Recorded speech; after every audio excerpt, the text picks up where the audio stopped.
Anthony Darby. I am joined with Donnie Waters. Donnie, thank you so much for coming on today. Thank you for having me, man.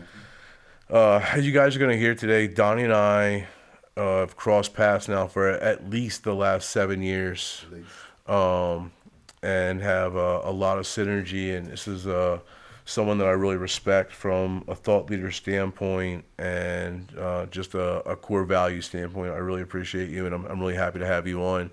And I could not be more elated in the fact that not only am I just having Donnie Waters on, but I'm having Donnie Waters from the Greener Good on, who's just been awarded a Stage 2 medical cannabis processing license. So congratulations. Thank you, sir. Thank you for those generous remarks. No, man, this is really fun for me, honestly. So before we get into you, let me just talk like my story. One of my main first interactions with you was at Maryland Capital Enterprise. That's correct. And I sat down with you guys, and I'm full of piss and vinegar and energy, and it's me against the world at this point, and I lay out this plan, and I understand going into this that I have zero chance of these guys giving me a single dollar because I'm a federally legal business, and I think it's not going to work, but I got to get comfortable explaining my business, and I want people to poke holes in my business plan at this point, and I was around, and I remember talking to you guys and seeing you guys just light up, and I realized immediately that this is not the average pitch that comes through Maryland Capital Enterprise. Right. And it was I learned a lot about you guys there, and then here we fast forward, and I'm 2020 Maryland Capital Enterprise Entrepreneur of the Year. There you go. Congratulations. So I couldn't get a grant, but I did get an award, and I'll take it. Hard work and recognition. And I appreciate that. So, Donnie, you're a local guy, right? You grew up right around here? I did. I grew up in a little town on the west side of Wycomico County called Nanticoke. Yeah. And it's really? Yeah, it's right off the Nanticoke. I mean, I know where it is. I go out to Bival. I go out that way. I know exactly where you're at. I didn't realize you grew out. It's rural. It is rural. But believe it or not, during that time, we had several leading industry players. We had Nanticoke Seafood, which they had a seafood component where they breaded clam strips and other seafood products, as well as they had an oyster house side. During that time when I was growing up, oystering was a huge industry and provided reasonable income for people in that area. And most men in our area owned their own oyster boat. They were watermen.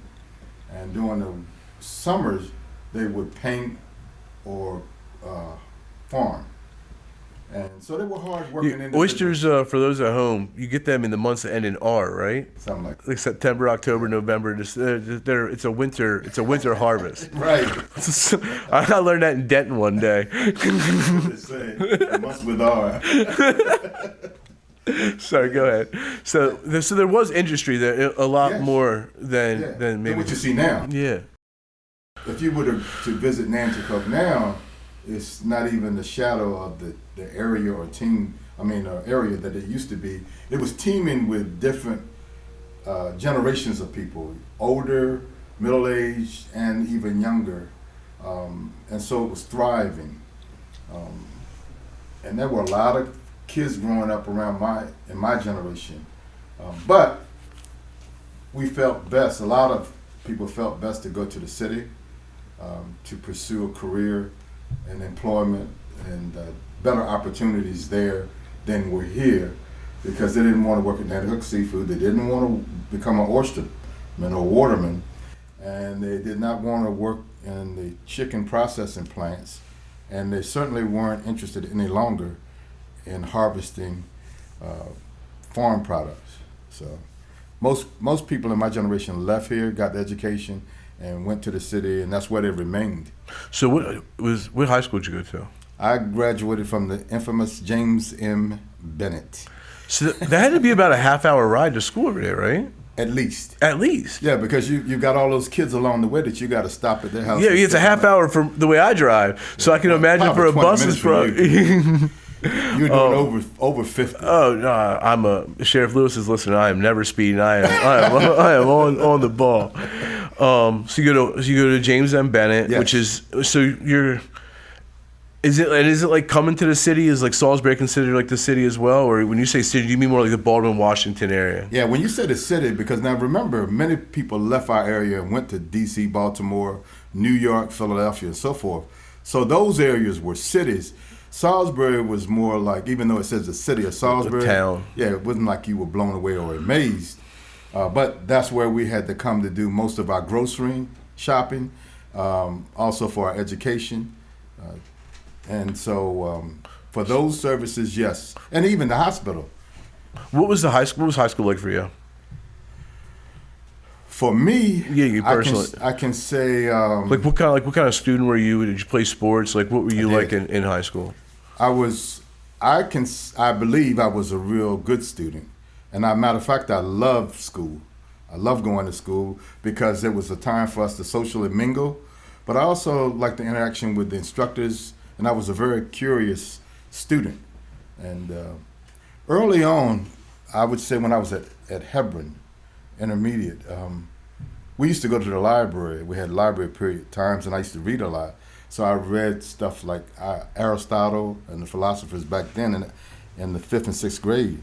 And one of the things that was a compelling value that I picked up from Aristotle had to do with a man or humankind should constantly be improving your spirituality, your intellectual capability, and also your physicality. Now I'm struggling with the physical part now at this stage in life, but I was always interested in improving and That growth excelling. mindset. So you had that growth mindset early. Yeah, well, the term they use now is lifelong learning. Yeah. And I can get excited about picking up things with people or come up with new innovative techniques, ideas, improvements, because I'm really transfixed in a way by just the capability of humankind, of people, to come up with different insights and new roads of progress, where before everything was stagnant, but then all of a sudden, boom, here we are, you know. And I've seen a lot of change and growth from my early childhood to where we are now in the 21st century.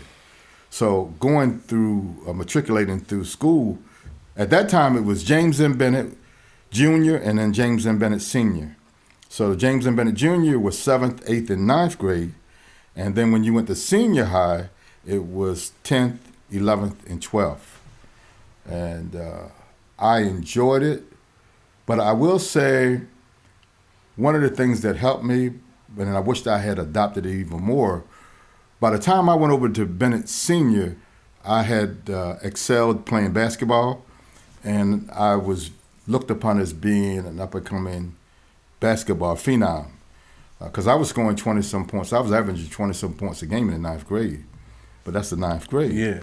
So when I went over to the 10th grade, to Bennett Senior, where all the older kids are and so forth, there were expectations for me, which I was not really sensitive to. And I'm going to have to back up on my story because I got something I need to share with you.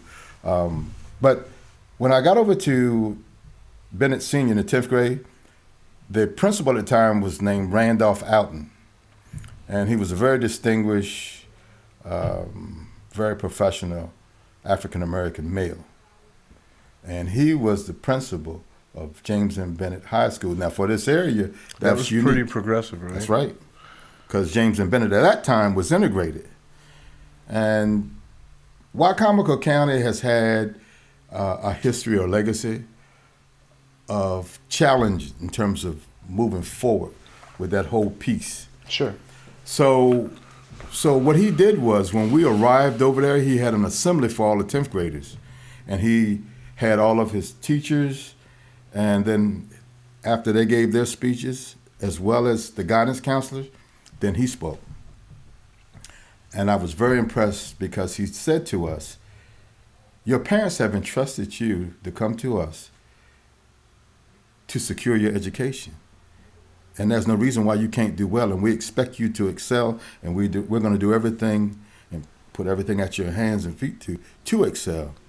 However, if you do not know how to conduct yourself, you will no longer be with us. And he just went through, and he was very regimented, you could see the discipline, but you could also see the dedication and the care and concern.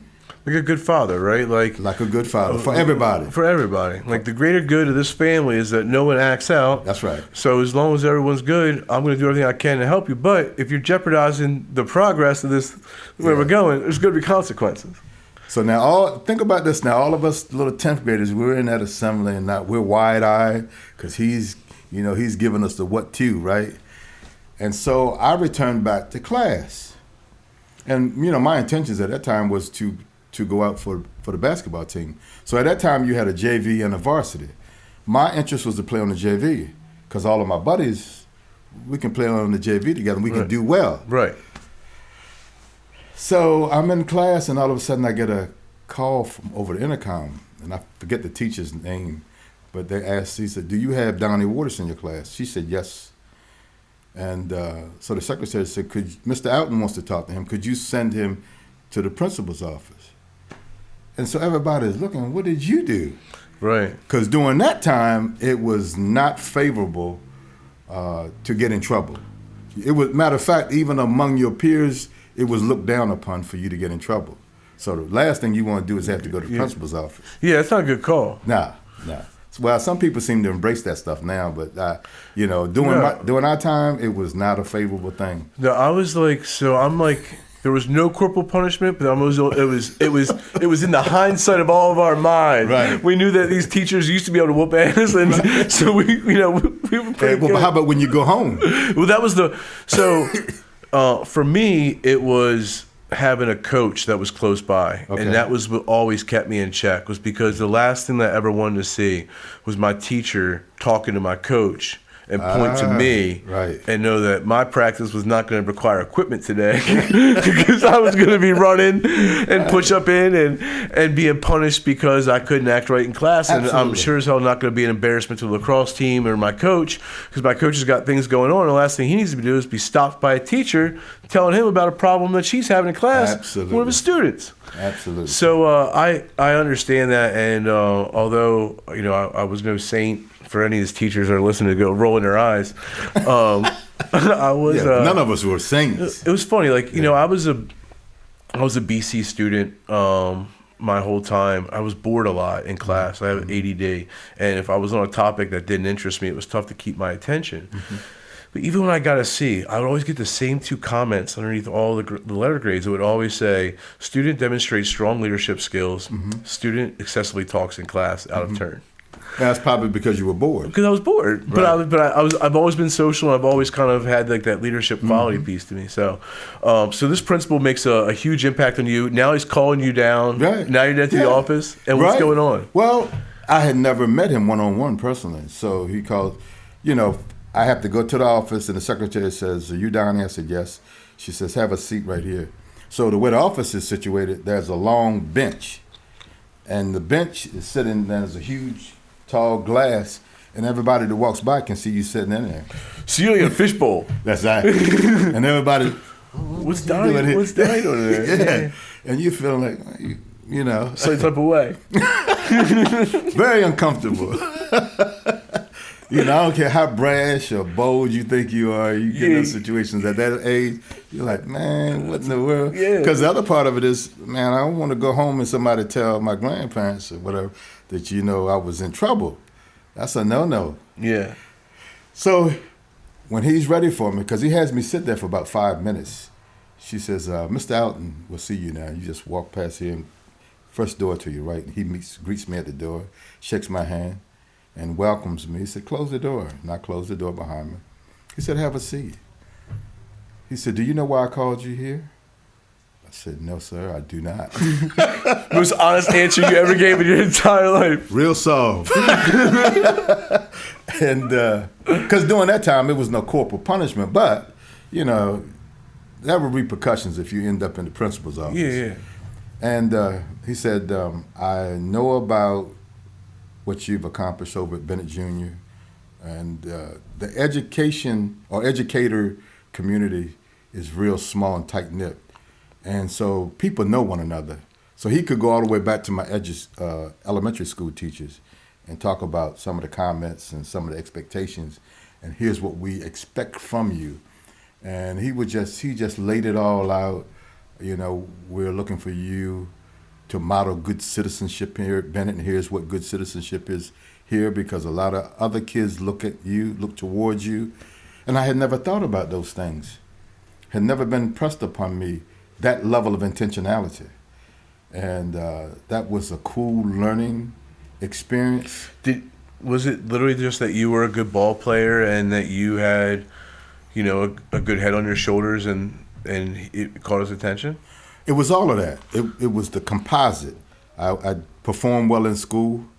You know, I could have been a straight A student, and I was most of my career up until I went into high school. And you begin to drift a little in terms of what you're interested in. It also depended on the instructors or the teachers. And if you didn't, for me, if I didn't really like that teacher at that point, I said, I'll get whatever grade I want. In other words, I'm not going to get anything lower than a B or a C, but I'll get whatever. And I'm not so concerned about it. But what I also did was I knew the content. Because one of the things I learned earlier, my grandparents, I want to share this, were loving, caring people, and they pushed all of us to get college degrees and graduate degrees. Okay, there were expectations. Were they educated? That's what I'm getting ready to tell you. What they did was when they came through, high school only went up to the 11th grade. So when they say graduated from high school, when they graduated from high school, it was only 1 through 11. And they were hard-working individuals. And I will share with you my grandfather and my grandmother, but particularly my grandfather, because he's the male role model for me, was one of the wisest individuals, much more wiser than myself. And as far as I'm concerned, smarter, because he was a waterman. He didn't have all the advantages of access to capital and so on and so forth. Able to build a new house, able to provide for his kids to send them to college. You know, these are big things for anyone that doesn't have access to capital. For anyone, it's kind of that first generation of. Well, see, the problem is, as a child, you don't even understand all of that, and if it's not really communicated to you to that depth or level. Because we used to have conversations in the family. We had all kinds of family members with all kinds of degrees in education, and also those without only high school diplomas. But you had very rigorous and challenging conversations around the table that you could participate in or that you listened to. And, I mean, it was thought-provoking. You know, how do you what's right and what's wrong? And why is this wrong? And why is this an inequity? And why is it that I have to tolerate this? And how do you really deal with it? Because as a child, you know, a lot of times you deal with things physically. You know, you go right straight to fisticuffs. Yeah. And, you know, and then after it's over with, you know, you keep on playing and so forth. Kids are really the best model for how even society should get along. They may fight and they may be at each other, but the next 5 minutes, they loving each other, they hugging each other, and all whatever transpired, that's behind. Now, as you become an adult, so for whatever reason, you learn to hold on to a whole lot of stuff you should let go. And you should just grow. Yeah. So that's why I know I take certain things from the Bible to be so true, where Jesus tells them, except you be like a little child, come to God. You got to be childlike. And people say, well, why childlike? Oh, that's probably the most honest and the best stage of humility that you'll ever be in. Yeah, the level of curiosity and your openness to learn things and listen to what people tell you. Yeah. And there's certainly benefits from maturation and wisdom in that too. Mm-hmm. But I think so I think it also goes back to that endless learner mindset, right? Like I hope that I never lose that. Right. Those childlike things in me. I got to argue that one of the most successful qualities that I have in me, by itself, does not equate to success. But curiosity. I'm a very curious person by nature, and I want to know how things are. I want to know how people got better. And I talked to the gentleman there's like the maintenance guy in my apartment I live in, and I was talking to him today about plugging holes outside because there's some water issues. And I'm curious when I see him on the scissor lift what he's doing and how he's doing it. I have zero aspects of ever plugging a hole. I'm not. I don't need to want to do these things to be curious about them. But I learned a lot today about waterproofing. Well, I think that's how you define success. I think how you define success, at least in my mind, has to do with being in the present and the moment, and just valuing that moment and all that's going on in the nuances that are, because while it might not be, important to how you succeed in this business, but there's some aspect about his diligence and his attention to detail and his resolve to provide a solution. A lot of these things are transferable. It's just understanding how is it that it is transferable and how can I use it. One of the dangers of adults, and I will say especially well-credentialed adults and deep and experienced adults, is this notion that they become such an expert that they're right there with God. Just come to me, I got the answer for you. Yet you see life constantly progressing and evolving. I get real scared when I see someone be so confident about anything in life. Yeah. Like you've never been rattled before. Yeah. You're that confident that you know everything. You're that confident that you can't flaw and that you're perfect. Well, I'm gonna sit back and let time humble you. You don't want to have rigorous. You're offended by my question. Yeah, I mean, if you're looking for a way to be challenged, then get yourself 25 employees. Yeah, because that's endless, right? which is good in some ways, because it allows us to not have a very nearsighted tunnel vision where I'm only within my own perspective. I get multiple perspectives. We have thousands of patients at this point, so we get lots of feedback. And as a leader of this whole kit and caboodle, it's my job to process that feedback. What is noise? What is a value? What are intentions that people are coming at me with this information? And then how do I make proper business decisions that allow my team to be successful and for us to grow based upon all this noise, political noise? It's all, there's so many things that, we must process. Yes. And prioritize. Yes. In many ways. Yes. That's not important. That's not important. That's not important. And it shifts from day to day. It does. It does. And so that level of going back to Mr. Randolph Alton, and I really wanted to mention his name because he did a lot for our area and for his community, but for the larger community also. But he had to leave this area because they would not award him the superintendent job even while he served. He graduated from principal at James and Bennett and finally became an assistant superintendent in Wycomico County, but Wycomico County wasn't ready for him. So he had, watch this, he left the area. He showed me something by doing this. He left this area, maintained his home. His wife stayed here because she was a guidance counselor in the school systems. And he went to Harrisburg, Pennsylvania, a larger school district, more diverse school district. People said, yeah, we're going to give you our children, and we entrust our children with you in this level of responsibility. But little Wycomico County would not promote him. And I raised that to share with you. So prior to me leaving James and Bennett Jr., we had to take what they call a California achievement test. Yeah. Okay, so what, you familiar with that? I've heard of it. Right. Which was a very biased and skewed test. So you got to understand, because of my family and so forth, I was always at Bennett, I was in college preparatory is what they called it then.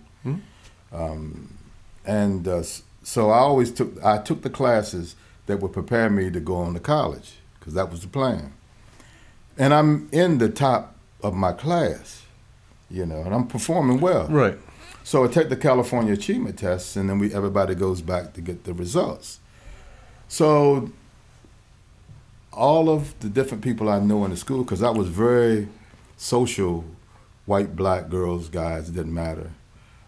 I knew a lot of my classmates, contemporaries, and got along well. And I would ask, well, how did you do? Certain classes of the white kids were told to go to Vo-Tech. Now, Vo-Tech at that time was an institution where you would go to pick up a vocation. Nothing wrong with that, but they pushed them over there, not encouraging them. They said, "Are you interested in going to college?" Because you got to understand, it was the same kind of dichotomy when I was in school too. Right. It was basically if you didn't hit certain metrics on test scores, then you need to go be an auto mechanic, and if you do this, then you're going to go to college. There was no rhyme or reason really looking at the person or and I think that's a huge disservice to so many folks that got sent to college prep that could have learned a vocation and gone out and learned a trade and made a lot more money with a lot less debt and vice versa. Could have become HVAC technician or could have become a carpenter who may have been interested in it. But the point I want to make here is that nobody really, at least we didn't see the scores. We didn't know what actually or how we performed. What was interesting in my situation is the woman told me, and I was good in math. I was always good in math. I love math, I love science, I love history. I liked English, didn't love it, but I liked English, could perform well. So when my scores came back and I talked with the lady at HR, she said, guidance counseling, HR. Same thing. I got a little HR for it. Sorry to all you HR professionals out there, but as a Freudian slip. So you go to the guidance counselor. And she says, Donnie, I think you would be better off going to Votech. I said, okay. How did I do? She said, oh, you didn't do too well in math, and you did okay in English, and so on and so forth, the different component parts. I said, well, can I see my score? Because I'd already signed up to take college preparatory when I go over to Bennett Senior. She said, well, I don't think you should do that. I don't think you're going to be able to successfully complete college. I said, really? And at that early age, I really was very ticked at her saying that to me. She would not let me see the scores. I said, well, I'm going home and I'm going to tell my grandparents were my guardians. They were raising me. I said, because I'm going to college, and I don't know how you could take or give me one test and tell me all that I can do, my potential for life. I said, and I don't know what those scores are, but I'm going to share with you, I do well in school in all of those subject matters. So I said, I don't believe your test. I got to walk that. But as I began to canvass different ones, I saw a pattern. And it was socially biased and racially very biased. Very socially biased. And all I'm saying about that is how you have to navigate through life with different challenges that are coming at you at different levels. If you could have taken that conversation and literally lived a defeated life. Could have from that day. That could have been a day that your dream was taken from you, and you realized that you just had to go turn wrenches and do something that you were not passionate about. That was also the time when I began to, in the 8th and 9th grade especially, I learned this thing about, yes, external forces have impact on you, but what really is important is how you feel about yourself and the determination you make up within yourself to do whatever it is, that you want to accomplish. You can't let people tell you what you can do, what your potential is, Amen, and so forth. You're a living testament yourself. Yeah. I remember you stopped by because Sophia told you to go talk to Donnie. I was downstairs. She still works with us today. Really? In consulting, she was hanging out with us for a couple hours this week. Yeah. I still have, shout out to Sophia, I still have a ton of respect for her, and she does a lot of great work for us. She's still my girl. So she probably did connect the dots between us, right? She did. She's the one that sent you to me. Yep. And because she said, Donnie, I want you to talk to a friend of mine. He wants to launch a dispensary, blah, blah, blah. Can you help him? I said, well, tell him come talk to me. And you came in maybe a couple of days later, and then she introduced us, and we sat down and we had the conversation before I sent you upstairs to the people asking for money. One of the reasons why we could not give you money because we were legally bound by the federal government. Maryland Capital Enterprise then and today is CDFI, which a lot of people don't even know in this area, but you should grow to learn these kinds of resources that are available to you, which means the federal government through the SBA, the Small Business Administration, provides funds as well as other banks and lending institutions. And they provide funds for us to participate in community. What is called is a community development financial institution. And we're supposed to support and help those who are underserved. And for whatever, because there's a myriad of reasons why a bank won't loan you money that banks don't want to touch, come to those CDFIs, and hopefully there can be some kind of marriage. I know several local businesses that have gone to Maryland Capital Enterprises. Some existing businesses needing funding to grow. We actually even had a former employee go to you guys for their startup funding, to start their own business. So Maryland Capital Enterprise and those types of fund. The counter to that is what they teach you in school is that you work really hard on a business plan, and then you go and sit in front of some banker, and this banker gives you a business loan. But every banker, not every banker, one of my most favorite bankers that I know told me this: all you have to do for me to lend you money is for you to prove that you don't need it. He's being honest. He's being honest. honest. And truthfully, that's kind of the dirty secret, is that when you're in the startup world and you don't have an established business and you don't have established credit lines for capital, that's why you see folks take out loans at 25%. That's why you see the need for institutions like Maryland Capital Enterprise, because for startups and entrepreneurs, getting capital is a requirement to starting your business. And banks, as much as they love supporting small business owners and entrepreneurs, they'd much rather support you once you have a proven track record of paying your bills and have some money in the bank. Well, people need to understand the whole issue and the concept about risk. See, risk, the reason why whatever interest rate is on that has to do with risk. In other words, your capability to pay them back. A bank is a very conservative institution, and rightfully so. Generally, they're not interested in taking a lot of risk. So anybody starting up something with no track record and somebody coming out with an ingenious idea, you're going to have a hard time getting money from them. Just like, let's take, for instance, everybody knows about Google now, right? Or Amazon, any of these big players now in the digital field and so forth. Well, ask those guys, Jeff Bezos, how easy it was for him to get some money in the beginning. There's a reason why Mark Zuckerberg. That's the reason why these guys start their companies in their garage. It's the reason why you look at good startups, you look at lean companies until they have that money. Look at us. I mean, we wrote our application for $5,500, and we applied in 2 different regions, and we came to market, license fee and everything, for under $200,000. And you look at most of our peers, it was $1 million. It was $1 million investment for those guys. Yeah. We were just so lean, and we had to be. We didn't have the capital access that other peers had, and we raised our money through friends and family, and we just did it really grassroots. Well, that's another way people raise money, friends and family. And so we got to have the friends and family got money, right? And not only that, you got to have the ones that are patient and unconditionally understand. It's not the best route.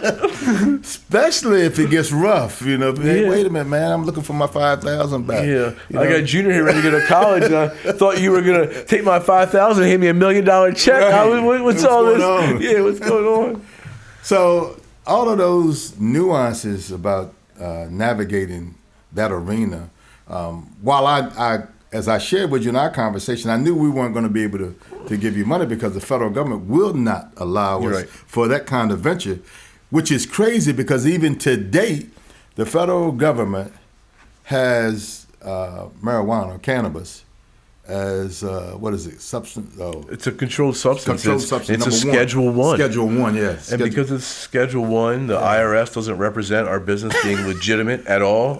We pay crazy amounts of taxes because we're federally illegal drug dealers. Our patients can't talk to their regular physicians and get a prescription. It has to be a written recommendation. It's all this. We can't do business with anyone in Delaware or Virginia or any other state. So Can't if I cross run, state lines. can't cross state lines. That's right. All these things are because it is a Schedule 1. Now, here's the interesting thing. People need to check it out for themselves. And it became an internet phenomenon at one point. The United States government holds the patent on cannabis or marijuana. THC and stuff. Yes, yeah. that's right. They hold the patent. So ask yourself, why does the federal government hold the patent? Because they knew that it had medicinal properties. This is the disclaimer. Do not use cannabis and then start asking the federal government questions on the internet because you will go down a wormhole. You will spend way too much of your time. Right. But all I'm saying is, look, it is a crop, or it is a plant. And truth be known, in terms of the extracts and the CBD and so forth, coupled with the THC, to whatever proportion it needs to be, it is proven, and there's a lot of research that suggests it is a better alternative than some of the opioid-based products that people now are becoming addicted to and also dying from. Yeah. So at some point you have to begin to examine things for yourself. And I'm going back. I'm using that to share with you why. So when the guidance counselor told me, yeah, you shouldn't go any further, and she didn't know what she was talking about because I went on to get to get degrees from Salisbury University and Clemson, and all of them with honors. So look at the correlation. You see? So I don't take what somebody, not even the federal government, because a lot of this stuff has to do with lobbying and money. Interests. And that's right. Whoever has the agenda with the proper funding to get to the right number of politicians, they can get what they want. So you have to, with an open mind, and I'm not saying just blanket, don't trust anything. No, but do your research. That's one of my patent phrases. Do your own research. Yeah, you should on all this stuff. All right, let me get us back on track a little bit. Okay. So, quickly tell me a little bit about what college was like for you, where your focus of interests were, and then I kind of want to dive into the cannabis stuff. Okay. So initially, I had opportunities to go to Georgetown and play for John Thompson. Didn't do it. I chose Towson University because of what was sold to me. As here's what we're going to do. We're going to become Division I. We're going to outpace. Were they not Division I then? No, we were on our way to becoming Division I. Oh, I only know Towson University as the Division I university. I'm dating myself. Sorry, I mean, I'm sure it was a quick transition. Well, we soon became Division I, and so I had a problem with the coach and so forth, and it didn't work out. I had a bad experience. I left Towson and came back home, finished up at Salisbury University. And I originally started out on a computer science track because I was really intrigued by computers and technology. But then what Salisbury did, as I was beginning to matriculate, they canceled or deleted the computer science degree. And so I just switched and went into management, business management and so forth. I had a great time over there. Professors were awesome, many of them. Dr. Rubinson, who is no longer with us, he's transitioned on to be with the elders. Several other professors, Dr. Gibson, man, I got to try to jar my memory, but they always encouraged me to go on and pursue my PhD because I did good with my classmates and peers, and I was able to master the content. I had a great time over at Salisbury University. Matter of fact, Memo was he was my marketing professor. Really? Yeah, Memo Derricker was my marketing professor, and it was during the time when he had rendered the proposal of doing Beacon. Because I think when they first recruited him, they had promised him he would be able to have this kind of... They did. Impact. I've heard his story before. Right. And... well, I was in his class when he got a no, when he thought he was going to get a yes. And it was a challenging time for him. But finally, he hung in there, and he was allowed to launch Beacon. Was that Richard Henson that brought him in? It was one of those. I don't know people who has exactly. a building named after him at Salisbury. I'm not sure who exactly brought him in, Yeah. but I just remember him because what happened during that class period, he just shared with us the entire story. Oh wow, And we had a conversation about that. that's pretty interesting. Yeah. So, and you went to Clemson for a little bit. I did. So what happened after I left Salisbury, I went on to get married and started raising a family. And then I had some friends of mine. We formed a consulting group, and we developed proprietary software for an executive information system. And that had to do with my love for technology, but also understanding business principles and how to put it inside of an application and have it work. So I don't know if you're familiar with the balanced scorecard that they came up with at Harvard, but our software was similar to the balanced scorecard. As a matter of fact, you could put the balanced scorecard in our tool, which was, at that time was called OnSAR Executive Information System. And the company was OnSAR Development. And we consulted with Wake Forest and several other entities to provide strategy, but our main thrust was showing showing companies and organizations how to manage their goals and objectives and their strategic plan. And we were able to develop a software around that and market it, and we stayed at that for some time. So since my role with our group had to do with marketing and getting information out there, one of the things I thought we needed to do was have our tool validated by a research institution. And so at that time, KPMG had started to launch what they call the PhD project, wherein they were looking for business professionals who were minorities, women, men, from various backgrounds who were interested in leaving their career track and becoming professors. Because what they realized back then, they realized that the demographics globally, let me say this, globally the world is one more of people of color than anything else.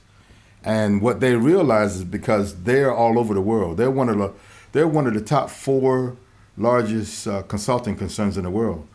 They realized that in order to educate the upcoming generations, many of them needed to see people in front of the class that looked like them. I think that's so important.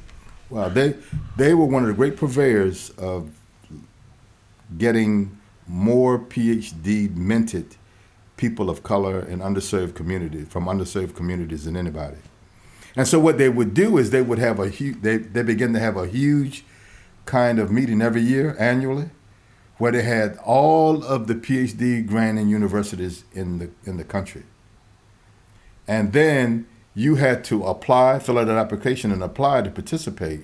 And they would select, the most, the candidates with the most potential Sure. to move forward. So it just so happened, and I pitched this to my 2 other colleagues, Dr. Bryant Mitchell and I. He's now Dr. Bryant Mitchell, but Bryant at the time, we were childhood friends. He agreed with me. He said, let's go do it and see what we can figure out. And then our whole thrust was to ink a business deal with a university. Well, Clemson University stepped forward and they offered us a full package, wherein our degrees would be paid for. We would get a stipend to teach classes to undergraduate students, to become professor assistants. And my role when I went there, and then once they looked at my resume, was because I came out of high school, I was an academic and athletic All-American. They asked me to get involved with the athletic department to mentor. And they tried to send you to VOTAC. Huh? And they tried to send you to VOTAC. Yes, she did. Yes, that lady. I'm not gonna ever forget that, because I keep that in my back pocket. That helps propel me forward, even when I get in tough spots. Yeah. So they wanted me to mentor football players and basketball players, and also to recruit. So I can say I successfully recruited several top Clemson football players and a couple of the basketball players. Missed out on a couple of highly touted. Did you do any players. recruiting in Gaffney, South Carolina? No. See what happened. My role was when they brought all of those students in, because they would have big recruiting days, Right. and they would bring them in, and everybody would give a pitch. So to comfort the parent and that student, they would have people from different parts of the university. I remember that. Yeah, and so one of the parents came up to me after we gave a pitch, and he said, "Well, Donnie," he said, "I want to talk to you privately, man to man." And he said, "Are they going to do what they said they're going to do for my son?" He said, "Should I entrust my son with these guys?" I said, "Well, I'm here, and I would tell you, as much as your son will allow, I'll support him, encourage, help him with his studies, and I'll see that those coaches do what they say they promise for your son." That particular young man went on to become the starting quarterback for Clemson football team.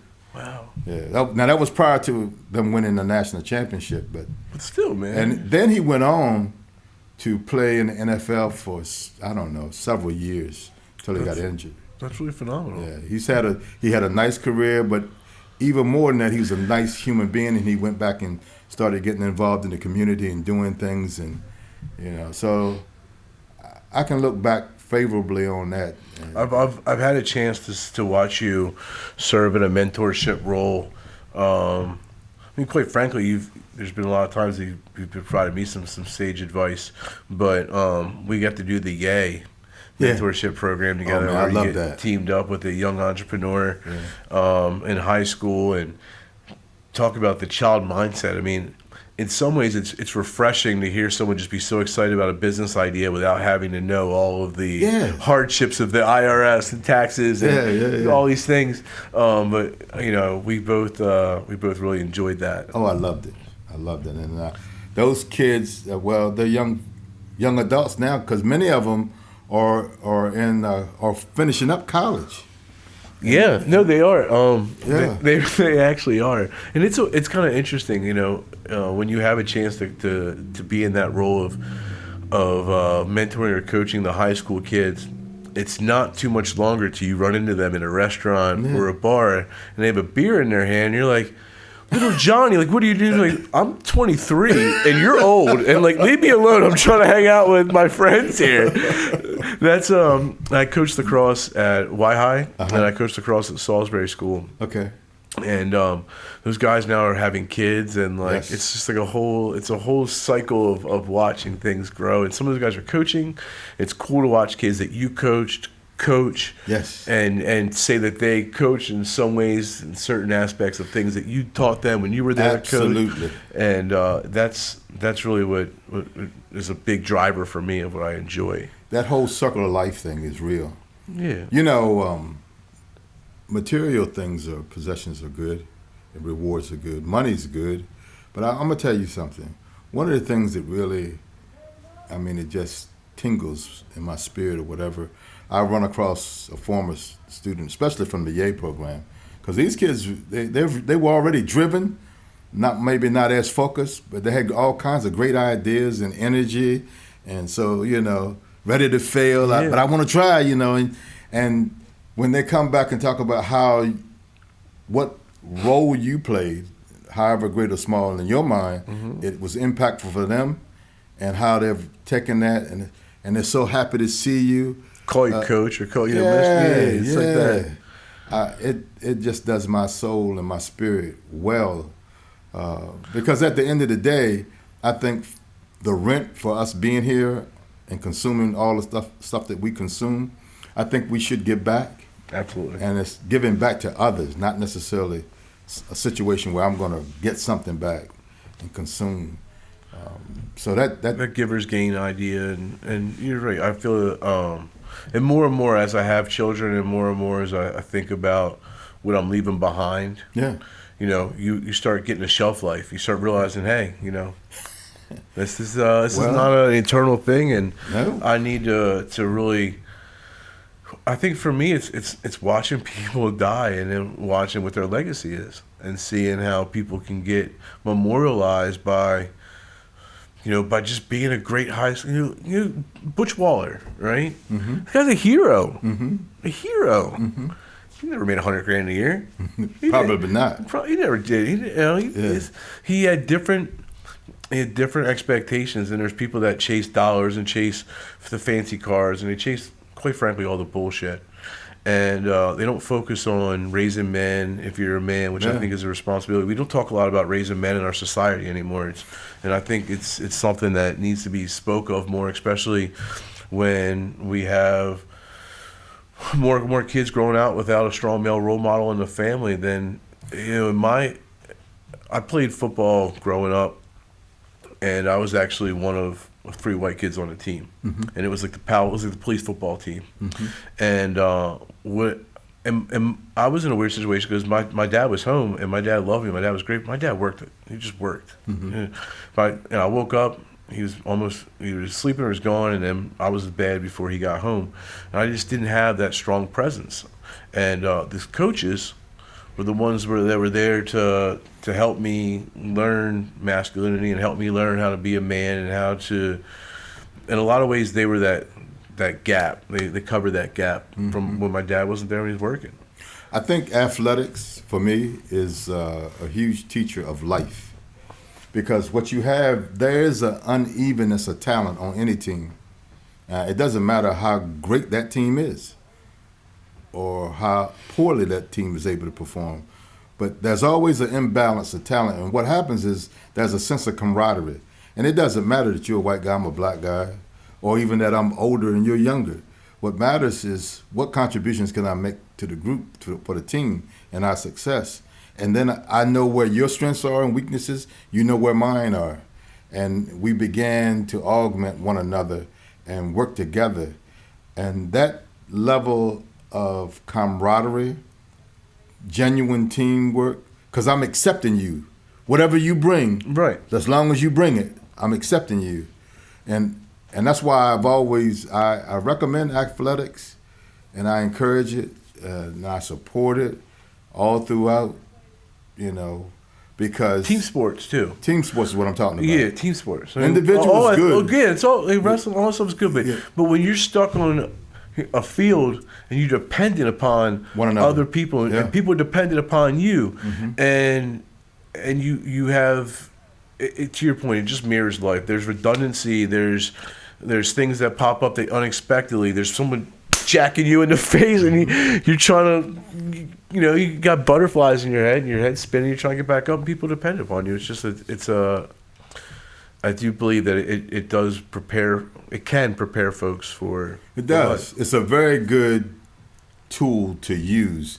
And now let's layer that over top of business. Most of the businesses that are very successful, you'll find that they have a very good understanding of how to augment one another's talents, but they also have, which is key, you'll find great communications.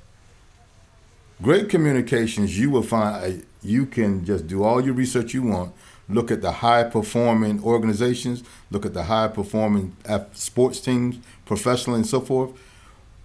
At the top of how they do what they do well is great communication. Sure, I agree. Great communication. So that's why I'm saying if you understand the dynamics of teamwork and what that really means, it's not, put your ego aside. Stop edging everybody out. It's about us. And I'm going to give you all that I have so that we will be successful. That common goal, too, being able to say, I don't like this guy. I really don't. Everything he does drives me nuts. But when I step on that field, we're going to put on the same jersey. Mm-hmm. I'm 100% committed to helping you achieve this common goal of winning this ball game. And I'm going to accept your differences for, what they are and say that it doesn't matter that we think differently on something, whatever the case may be, if we can put our mindset in that this is what we need to achieve. One of the things that helped me grow and mature, and I learned it early on, but I didn't realize, I hadn't really codified it where I really knew but this whole being intentional with it was this whole thing about my likes. You can take that and put it in a box. I'm talking about my own likes. Yeah. Because that's not going to get me anywhere what I like. Because what I'm saying with regards to another individual, they can do whatever they want. I've got to accept who they really are.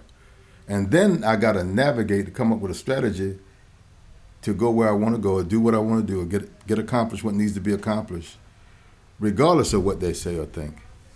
And what has happened in 2020 with COVID-19 and all of the foolishness that we've had politically, and also especially in the state of Maryland with regards to, what we're interested in, the nuances of navigating, whether I like it or not, has nothing to do with how am I going to move forward.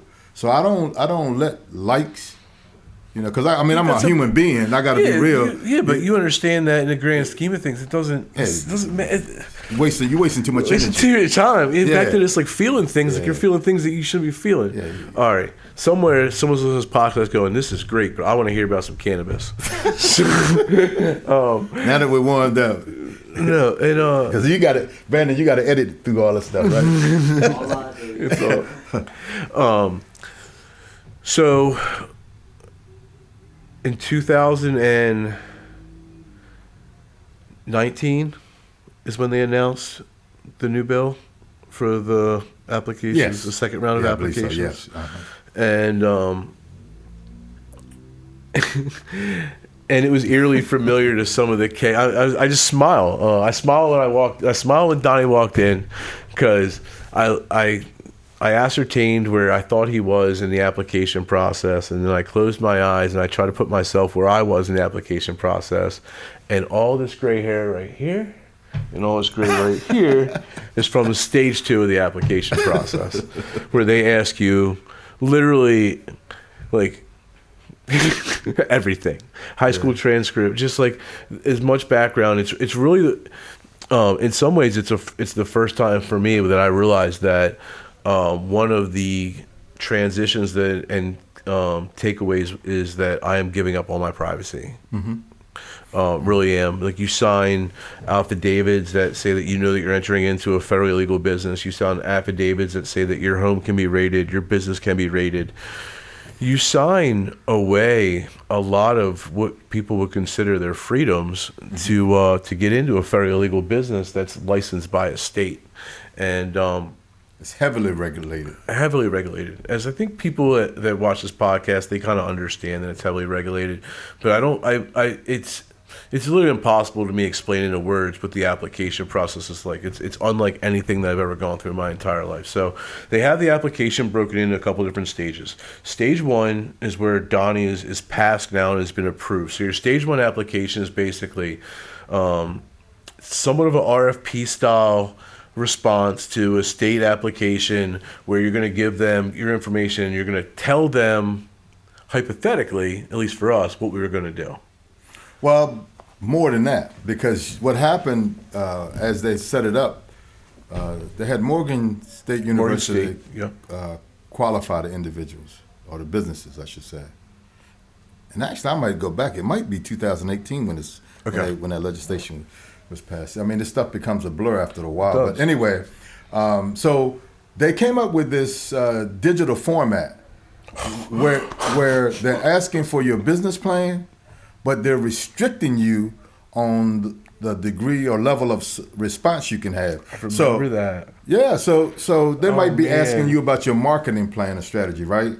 So they say, okay, well, you can only have X number of characters in this field. Well, then how in the world am I giving you my real marketing plan if I were to critique that whole process? And you have to redact everything. You can't say any companies that you're using or anyone that you're working with. That's right. So let me say this. That was a time of qualifying. And what happened was the former leadership of, was it MMCC? MMCC. It was Patrick Jameson at the time. So that former leadership, their time came to an end. And there was a lot of complaints and pressing potentially lawsuits in terms of how they then began to review, but also award these 4 licenses for growers, 10 for processors across this entire state. I don't even know where they come up with those numbers, how they arrived at 4 and 10. So, but that's not the issue. Review your conversations about the lobbyists and people with special interests and get back to me. But go ahead. So they go through that process, and then because of all of the turmoil around who was awarded and so on and so forth, there were many companies within that group of original potential 10 individuals to receive. That were DQ'd. They So got rid of them. let's just, I don't want to beat around the bush. So what happened is these applications are supposed to reflect minority leadership. They're supposed to reflect minority presence in the business, and a bunch of rich white guys in certain instances. And women propped up individuals to try to make the perception that they were what the state intended, and they weren't. And at least in this notion, the state, in my mind, was able to weed out some of them. They were. And so we ended up getting, because we were close on both counts, and so we ended up receiving. How long did you guys have to write your application? Pardon me? How long? We only had 120 days to write our application. Were you guys, I think, maybe 6 months? It was quick. It's not a long time. Like, you don't have there's not, for anyone that's understanding kind of what this is like. You know, we were literally. Well, and it's a lot of information. And you got to upload all this information within that window. But they made you guys turn in paper copies too, right? Yeah. I mean, you got to do what you got to do. No, right? but the whole thing was, this has to be digital, no paper. You can't even send us a paper copy if you want to. And then they go, what we realized is that out of the thousands of applications, only 500 got uploaded. So the deadline's pushed back. Because remember, they pushed the deadline. They pushed the deadline. And still people on that last round weren't able to get all the information in, because here's the thing. The software crashed. Yes. Because they weren't expecting that many applications. Shocker. Well, you know, I understand all of those challenges for them. And this is the test for the legislators. I want to understand how it is that this is a crop just like corn, wheat, soybeans, and any other. And you are already regulating it. Why can't you open it up to whoever's able to find property and so forth, and then meet your other qualifying characteristics? Running a business is hard enough. When you run a business with all these additional challenges and hurdles, it seems unnecessary. It hamstrings you. And actually, it probably potentially, because what's going to happen is the high performers are going to be the ones that are going to come up to the top anyway. So let people want to invest money and try it, let them try it. I just don't see why it's so restricting as it is. The state really is encumbering themselves, you know, although it's a hard job for anybody that's pursuing this thing to get in it. It's unnecessary. But so through all that, and it's also, this is just another side note, but I feel like it's important to reference because I see this more often. But there's a lot of people that want to get into the cannabis industry that are professionals. Mm-hmm. And they come from industries where they're making good money and they have a solid role, and they have their resume is strong. For all intents and purposes, they're a highly recruitable individual. But because the cannabis industry is so wacky and salaries count as revenue and you pay taxes and all these different things, it doesn't really allow us to be able to recruit in the same way that we would in other businesses. And I think it leaves a lot of people stuck in this position. And I can't help but remember the conversation that you and I had literally weeks before you got approved about how tough it is as someone who's in management to be able to come in and find leadership positions within these companies and be able to do anything. Yeah. And then damn it, I read that you get a license and I go, huh? Yes. Well, because I said, God knows we want to do good. What is curious is all of these different ancillary businesses and industries that have cropped up as a result of this cannabis industry, and you see all these different players, but it's always the same thing, and predominantly whites and so forth, who have money and capital and able to procure whatever and have inventories of all kinds of things you may need to run your business. Right. And they're providing a service. Good, nothing wrong with it. But what I'm saying to you, we keep playing the same thing over and over again. Make it fair. Yeah, Make it fair and equitable so that anybody that can organize themselves has a fair shot at doing business. Even here, so here's a consequence of the state trying to do good. So I talk very routinely to Darrell Hill. And Darrell Hill owns Sunburst Farm in Cambridge, first African American football player in the entire ACC. And he was applying for a grow process in this round, and he goes, "You know how many capital partners I got to turn down, Right. because they don't meet this demographic, and here I am with my leadership team that's African American based and family, and everything is exactly what the state wants, but because they legislated it wrong, he doesn't even have the same access to capital as his white counterparts." Yeah. So let's hope that they keep revising it and keep improving it. That's my hope, because there is good here. One, here's a new industry, burgeoning industry, where we're going to be able to provide top quality jobs, and it's going to provide opportunity for a larger bandwidth of individuals who maybe in this area or wherever would not be able to find the kind of employment that they're interested in.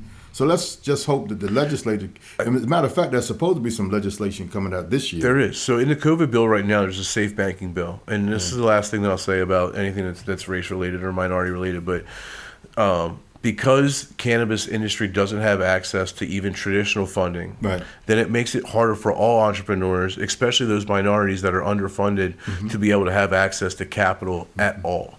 So there's in the coronavirus bill, there's actually, and this is so such an example of how weird the government is we have a bill because we have a virus and a pandemic, but let's stuff a cannabis banking bill in there that's been trying to be passed for years because, well, why not? We're Washington, D.C. So there's a safe banking bill that's in the COVID, that's actually in the coronavirus stimulus package, that it's not going to bring Bank of America or the big banks to the forefront, but I think it will allow more of your local mom and pop and credit union banks to have full confidence that the federal government is not going to shut them down or not going to raid them or not going to have any consequence for them working to us.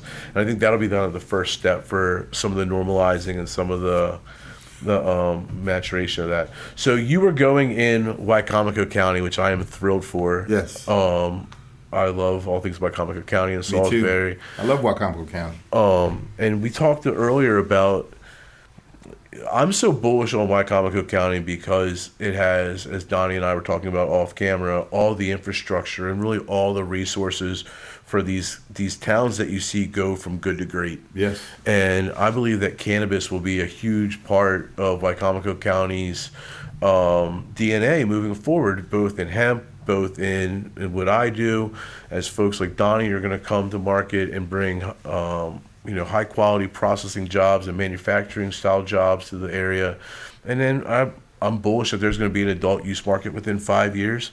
And then with that, we'll bring tourism and recreation and the opportunity to really bring lifestyle brands of cannabis that I believe in to the shore. And you're going to see ecotourism where folks are utilizing cannabis as they're walking through Pemberton Park and hopping on kayaks and going and being active because it's all legal at that point. So we're not there yet.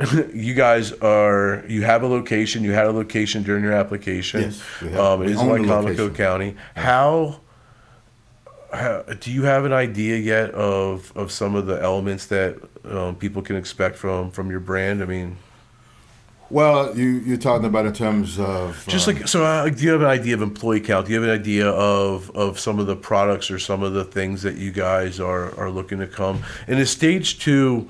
Where you guys are at, I know a lot of these things have not been ironed out yet, as it's they're marked in stages for a reason. Where we're at is finalizing, sending all the documents and information that the state is requiring and requesting, satisfying that, and then moving forward to identify. Well, we already have identified a general contractor to begin breaking ground, looking at the building and the facility and all that needs to be in the facility. And what's going to drive a lot of this stuff is our use in terms of which kind of products are we going to produce, because now the edible's growing. And so there are different kinds of products, and what we have to look at is product mix.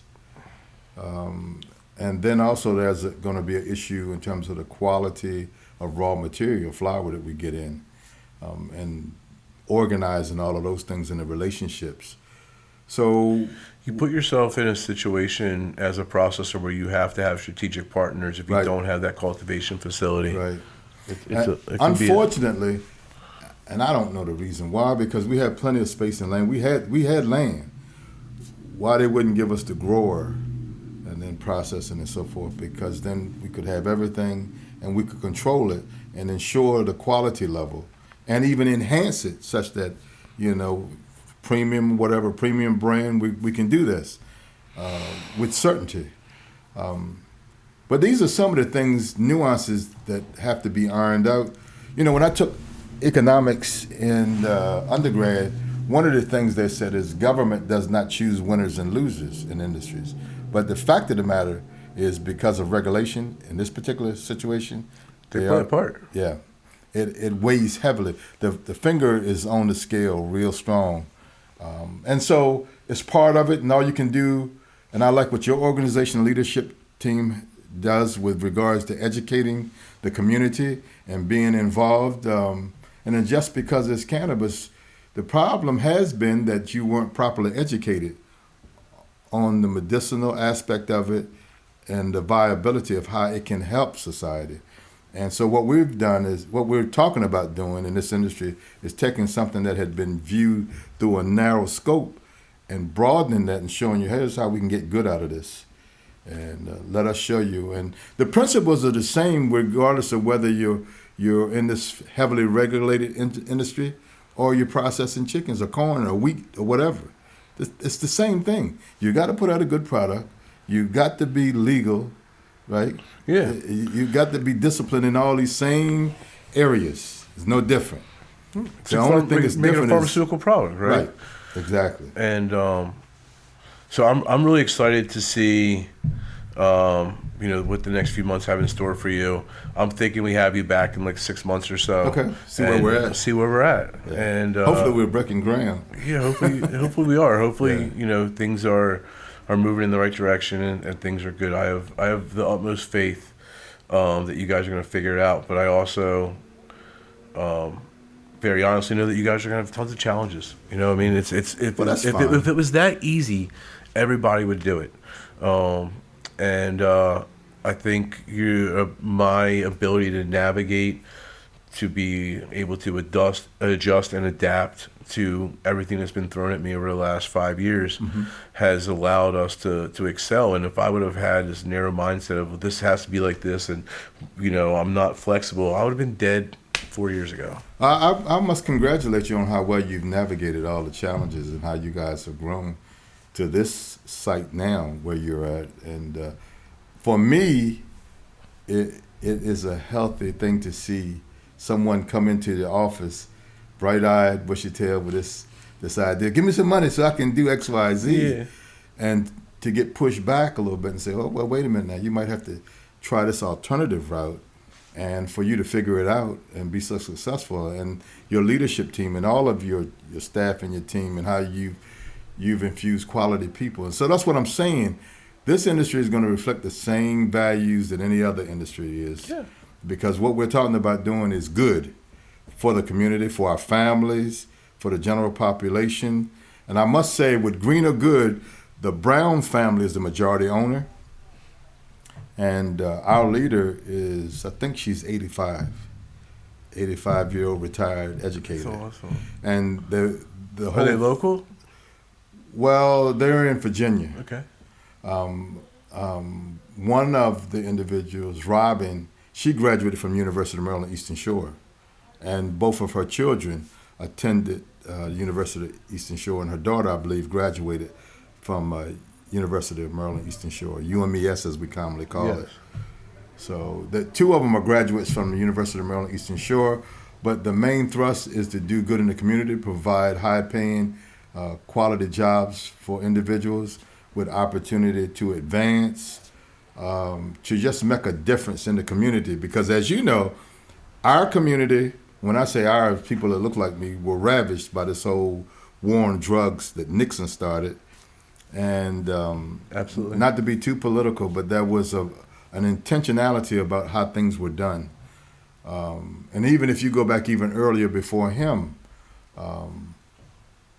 to justify the DEA's existence, they began talking very negative and putting a lot of propaganda out about the Mexicans, about Latinos, about African Americans, blah, blah, blah. And so that was this whole perception that was pushed into the public. And so what we're talking about now is we're re-educating the general public and all of society about this stuff. And so hopefully we can correct the false images that were created and erected, and we can correct all of that and offer quality positions and opportunities for people. There's no shortage of work to be done. No. Right? No. But I'm optimistic, and it's not for the faint at heart. No, and it sure as hell is going to get done unless people like you and I are willing to do it, right? You got to do something with the time. Got that legacy thing, right? You got to do something with your time, man. Gonna, when you're gone and people had that first thought about you and you're gone, what's it going to be? Is it going to be someone that brought people together, someone that was constantly looking out how they could help their communities, or someone that was divisive and an asshole and cared about themselves? Well, you may be in memory the fuel for someone to go on and do greater things. And I find that's more powerful than any amount of money you can make. Yeah. Because what I would share with you, with all of my accomplishments educationally and degrees and all of that, you know who I always think about? It's my grandmother and my grandfather, 11th grade education.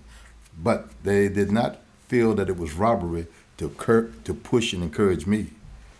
I think about them first and foremost, and I feel so privileged to have been loved by them and my entire community.